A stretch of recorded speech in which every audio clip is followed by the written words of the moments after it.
Hello दोस्तों, आइए अपने सेशन को अब आगे बढ़ाते हैं। जो हमारे क्वेश्चन छूट गए थे एन टर्म्स पर, तो वो कुछ क्वेश्चंस हैं, अभी उनको हम सॉल्व करते हैं। तो आइए, हमारा पहला जो क्वेश्चन है आज का ये है, for what value of n are the nth term of the two APs this and this equal.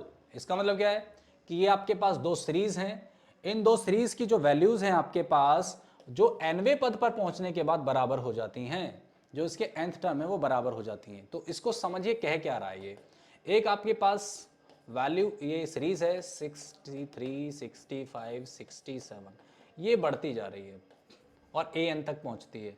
वैसे ही एक दूसरी सीरीज है 3, 10, 17, ये आपकी ए एन पर पहुंचकर बराबर हो जाती है। इसका मतलब क्या है, जब आप इस सीरीज को ए एनवे पद तक जाते हैं, जो संख्या यहां मिलती है वही संख्या इस वाले नंबर पे मिलती है। तो मतलब ये दोनों चीजें आपकी बराबर हैं। तो बराबर हैं तो इसका मतलब क्या हो गया, आपको एन निकालना है। एन पूछा गया है तो सिंपल ही क्वेश्चन है, ज्यादा कुछ प्रॉब्लम इसमें है नहीं। तो इसको हम ए एन वन मान लेते हैं और इसको ए एन टू मान लेते हैं और दोनों की वैल्यू जो है निकाल कर बराबर कर देते हैं। तो पहली सीरीज ये है आपकी AP1 है, इसका AN1 हो गया और इसका AP2 का AN2 हो गया। तो इसकी जब वैल्यू आप बात करेंगे तो क्या होगा, A plus N minus 1 into D. तो यहां जो N1 आपको दिया गया है सीरीज का रिप्रेजेंटेशन है, ना कि N1 टर्म्स है।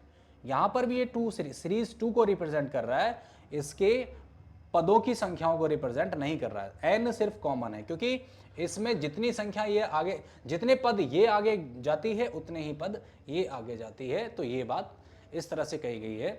तो अब आपको निकालना है a plus n minus one d is equal to, इसको हम a1 d1 नाम दे देते हैं और इसको a2 plus n minus one into D two नाम दे देते हैं सीरीज के अकॉर्डिंग। तो पहली वाली सीरीज जो है आपकी, ये वाली सीरीज, इसका a1 क्या है, तो इसको थोड़ा अलग लिख लेते हैं वरना हमको फिर से लिखना पड़ेगा यहाँ। तो यहाँ लिख लेते हैं आइए। तो पहली वाली सीरीज का जो आपका a1 है वो आपका है 63 और जो आपका d1 है वो आपका है 65 माइनस 63, ये आपका 2 है। और ये जो आपकी दूसरी सीरीज है, इसका A2 जो है वो है आपका 3 और जो D2 है वो आपका क्या है 10 माइनस 3, वो है आपका 7। ये वाली वैल्यूज यहां पर पुट करनी है। तो A1 की वैल्यू आपकी 63 है और n minus one into D की वैल्यू जो है आपकी वो 2 है। यहाँ A2 की वैल्यू जो आपकी है वो 3 है, n माइनस वन और D2 की वैल्यू आपकी 7 है। बस सिंप्लीफाई करना है। तो सिंप्लीफाई करते समय भी आप थोड़ा ध्यान रखिए कि करें कैसे। तो 63 माइनस 3, ये न्यूमेरिकल वैल्यू एक साथ कर ली, जो वेरिएबल फॉर्मेट है उसको एक साथ लिख लेते हैं। कुछ कॉमन आता है तो कॉमन कर लेते हैं, वरना मल्टीप्लाई करके इक्वेशन काफ़ी लंबी हो सकती है, तो उसके लिए छोटा कर सकते हैं इसको। तो यहाँ 60 हो गया, तो n माइनस वन आपने इसमें से कॉमन ले लिया, तो अंदर क्या रह गया 7 माइनस टू। अगर ये बाहर आ गया तो रह गया 7 माइनस टू। तो कितना हो गया ये, यहाँ देखिए 60 इजक्वल टू, यहाँ पर 7 माइनस टू हो गया आपका 5, तो 5 n minus two n minus one हो गया। 5 को नीचे भेज देते हैं 60 के, तो कितना हो गया, ये आ गया आपका 12। तो n माइनस वन, तो n इजक्वल टू कितना हो गया 12 प्लस 1, तो ये हो गया आपका 13। तो n की वैल्यू आपकी 13। इसका मतलब क्या हो गया, इन सीरीज के जो 13वें नंबर पे क्रमबद्ध जो संख्याएं आएंगी वो बराबर होंगी, वो दोनों क्या होंगी, बराबर होंगी। तो ये दो सीरीज इस तरीके की हैं। तो ये क्वेश्चन भी अच्छा है बोर्ड के लिए। संख्याएं बदल जाए वो बात अलग है, लेकिन अच्छा है, आपको इसको देखना चाहिए गंभीरता से। नेक्स्ट क्वेश्चन देखते हैं हमारा क्या है।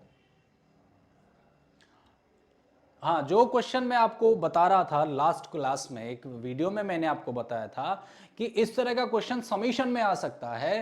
तो अब देखिए ये सम में आ गया है, मतलब एडिशन में आ गया है। पहले हमने सिंपल इक्वेशन बनाई थी, अब समीशन में है।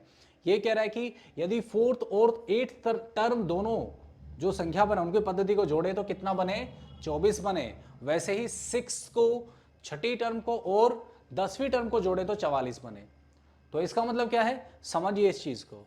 ये कह रहा है कि इसका फोर्थ टर्म A4 और इसका जो 8th टर्म है वो, उनको प्लस करें तो कितना होता है 24 होता है। पहले ऐसा नहीं था, सिर्फ एक की ही बराबर कुछ वैल्यू दे रखी थी। इसको पहले सिंप्लीफाई करके इक्वेशन बनाते हैं, a plus 3d plus a plus 7d equal to कितना हो गया 24। a और a कितना हो गया 2a, 7 और 3 हो गया 10 बराबर 24।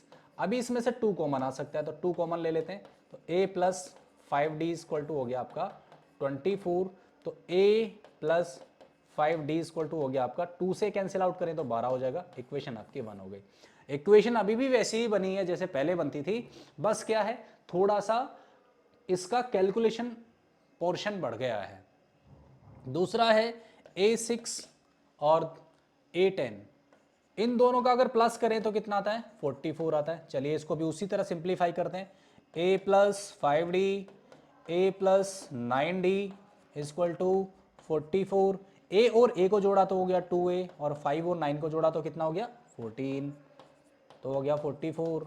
फिर से 2 कॉमन ले लिया हमने, इधर 2 कॉमन लिया तो अंदर क्या रह गया a प्लस 14 का आधा 7 हो गया, तो ये हो गया आपका 44, ये आपका 44 है 44।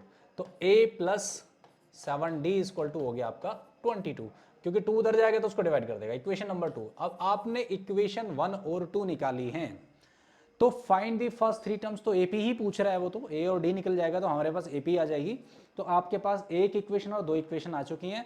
तो अब क्या करेंगे, फर्स्ट इक्वेशन को सेकंड के नीचे रख देते हैं, a plus 5d equal to 12। Difference करना होगा, डिफरेंस करते हैं, सब्ट्रैक्शन करते हैं, तो रूल क्या है साइन चेंज करना पड़ता है सबका। ये कैंसिल हो गए, 7 माइनस 5 कितना हो गया 2 हो गया, और ये आपका 10 हो गया, तो d बराबर कितना हो गया 10/2 दैट इज 5। तो भाई d आपके पास 5 आ गया। अब d आपके पास 5 आया तो इनमें से कोई सी इक्वेशन का इस्तेमाल कर ले, ये वाली इक्वेशन का इस्तेमाल कर लेते हैं। नाउ a बराबर कितना होगा 12 माइनस 5d, तो 12 माइनस 5 इंटू 5, तो यह आपका हो गया 12 माइनस 25, मतलब माइनस का 13।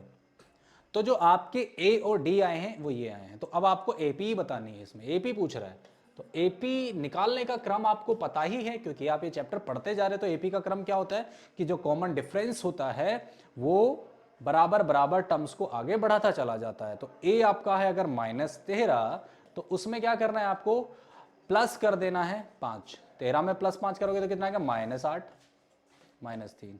तो पहले 3 टर्म पूछे गए तो हमने वो पहले 3 टर्म फाइंड कर लिए। तो ये हमारी क्या है रिक्वायर्ड आंसर या AP है जो हमें मिलती है। तो इस तरह के क्वेश्चंस हैं इसके AN वाले फॉर्मूले पर। अब अपने नेक्स्ट सेशन में हम इसके SN पर बेस्ड क्वेश्चंस को लेकर आएंगे। तब तक के लिए थैंक यू।